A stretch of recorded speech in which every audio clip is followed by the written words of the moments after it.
With the name of Allah Almighty. Transfer of Property Act 1882. Topic: Sale. Question: What is sale? Discuss the rights of seller. Seller की क्या rights हैं? 2005, 2007, 2009, 6. What is sale? Discuss the rights and duties of seller. What are rights and duties of buyer in contract of sale? Sale, बेचना. Answer: Sale, transfer of ownership with price paid. पैसा लिया तो ownership दूसरे को दे देना, ये cell है. Money, पैसा लेना है उसका, उसकी कीमत लेनी है. ये क्योंकि ट्रांसफ़र ऑफ प्रॉपर्टी एक्ट में पढ़ रहे हैं, इसलिए बात कर रहे हैं सिर्फ इमूवेबल प्रॉपर्टी की. This is immovable property. Property immovable होनी चाहिए. कंट्रैक्ट, और जब आप सेल कर रहे हैं तो उसका कंट्रैक्ट होना चाहिए, बार्गेन होनी चाहिए कि इतने में चीज़ आपको दी और ये चीज़ है. कंट्रैक्ट हो, ये नहीं कि एक तरफ से बात कर दी, दूसरे ने जवाब ही नहीं दिया. Sale must be in written form. Sale जब आपने करनी है वो रिटन फॉर्म में करनी है. अगर कीमत 1000 से ज़्यादा है, किसी चीज़ की भी कीमत, इमूवेबल प्रॉपर्टी जिसकी कीमत 1000 से ज़्यादा हो, उसे रिटन फॉर्म में आपने करना है. जब बात इमूवेबल प्रॉपर्टी को बेचने की है, 1000 प्लस में अगर होगी तो रिटन फॉर्म में आप उस चीज़ को सेल करेंगे. इट्स एग्जीक्यूशन, यानी कि आपने चीज़ दूसरे को देनी है. ये नहीं कि ज़बानी कलामी बात होगी और आपने चीज़ ट्रांसफ़र ही नहीं की, पैसे लिए ही नहीं है, तो वो सेल नहीं है. सेल के लिए शर्त है कि एग्जीक्यूशन हो, यानी कि आप चीज़ दूसरे के हैंड ओवर करें, उसकी ओनरशिप में दें और पैसे वसूल करें.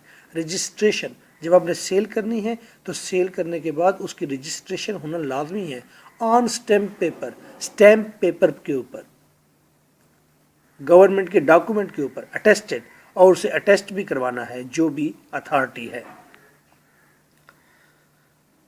अब बात करते हैं राइट्स ऑफ सेलर और liabilities of seller. Rights of seller are the liabilities of buyer.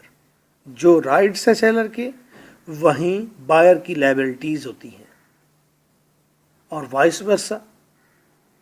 और जो लायबिलिटीज हैं सेलर की, वहीं बायर की राइट्स हैं. आइए पढ़ते हैं लायबिलिटीज ऑफ सेलर. सेलर की क्या ड्यूटी है? To disclose the material defects. Material defect को बयान करे, बताए कि जो प्रॉपर्टी वो बेच रहा है, जो मकान वो सेल कर रहा है, उसके अंदर डिफेक्ट्स क्या हैं वो डिस्क्लोज करे. Produce documents so required. जो डॉक्यूमेंट्स ज़रूरत हैं वो प्रोड्यूस करे, बताए कि ये डॉक्यूमेंट्स हैं, इसके इंतकालनामा है, रजिस्ट्री है, जो चीज़ भी है. कंसेंट ऑफ बायर, ये उसकी ड्यूटी है कि बेचते वक्त बायर का कंसेंट हासिल करे, बायर की रजामंदी हासिल करे. यकतरफा ना हो कि लो मैंने आपको दे दी और बायर ने अभी सोचना है, मशवरा करना है जाकर बेगम से. केयर ऑफ प्रॉपर्टी, जब तक उसने दूसरे को पोजेशन नहीं दी, उस वक्त तक ये सेलर की लायबिलिटी है कि वो उसकी केयर करे. डिलीवर पोजेशन, और जब पैसे लिए तो पोजेशन भी डिलीवर करे. ये नहीं पैसे ले लिए और पोजेशन नहीं दे रहा.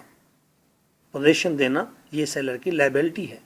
डिस्चार्ज ऑल इनकम्बरेंसेस, और तमाम रुकावटों को दूर करे. प्रॉपर्टी की ओनरशिप देते हुए अगर दरमियान में कोई रुकावट है, कोई स्टे है, कोई क्लेम है, तो उसको दूर करे रुकावटों को. चीज़ को साफ सुथरा, नीट एंड क्लीन दूसरे के हैंड ओवर करे. इनकम्बरेंसेस का मतलब रुकावटें, डिस्चार्ज का मतलब दूर करना. ये थी लायबिलिटीज ऑफ सेलर.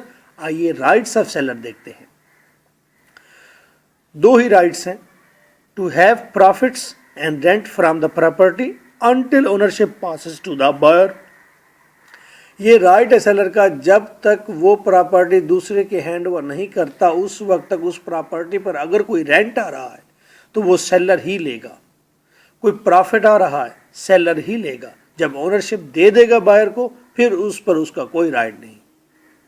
और ये राइट है सेलर का रिसीव प्राइस, कि वो अपनी चीज़ की कीमत वसूल करे. लायबिलिटीज ऑफ बायर्स, बायर की क्या लायबिलिटी है? बायर की जिम्मेदारी है टू डिस्क्लोज ऑल इंटरेस्ट्स, कि वो अपने तमाम हिडन कंसील्ड इंटरेस्ट शो करे कि वो जो प्रॉपर्टी ले रहा है वो क्यों ले रहा है, वो रिहाइश के लिए ले रहा है, बिजनेस के लिए ले रहा है, उस प्रॉपर्टी की कीमत बढ़नी है क्योंकि उसके करीब से रोड गुजरना है, किसी यूनिवर्सिटी के सामने वो प्रॉपर्टी है, तमाम उसके अपने मफाद वो डिस्क्लोज करेगा बायर। पे मनी, पैसे दे, ये उसकी लायबिलिटी है। बेयर लॉसेस आफ्टर ओनरशिप, ये उसकी लायबिलिटी है। अगर ओनरशिप हासिल करने के बाद बायर को कोई नुकसान होता है तो वो बर्दाश्त करे। पे पब्लिक चार्जेस, और पब्लिक चार्जेस दे, उसके ऊपर गवर्नमेंट के चार्जेस हैं वो भी दे, ये लायबिलिटी है बायर की। राइट्स ऑफ बायर, बायर के राइट्स क्या हैं? To have profits from property, property ली, प्रॉपर्टी फिर बेच दी, जो प्रॉफिट है वो अब बायर का है, इस पर सेलर कोई क्लेम नहीं कर सकता। To claim expenses on property before acceptance of delivery, delivery लेने से पहले उस प्रॉपर्टी पर अगर कोई एक्सपेंसेस हैं, सपोज ट्रांसपोर्टेशन के हैं, तय करे कि ये एक्सपेंसेस सेलर देगा, मुझे घर तक चीज़ पहुंचाएगा, कोई डॉक्यूमेंटेशन है उसके एक्सपेंसेस हैं तो वो सेलर देगा।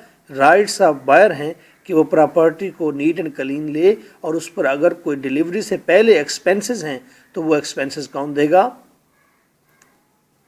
सेलर देगा। बायर चीज़ नीट लेगा। So nice of you. For online law you can visit my Skype address is lecturer M.K. Bhutta. So nice of you.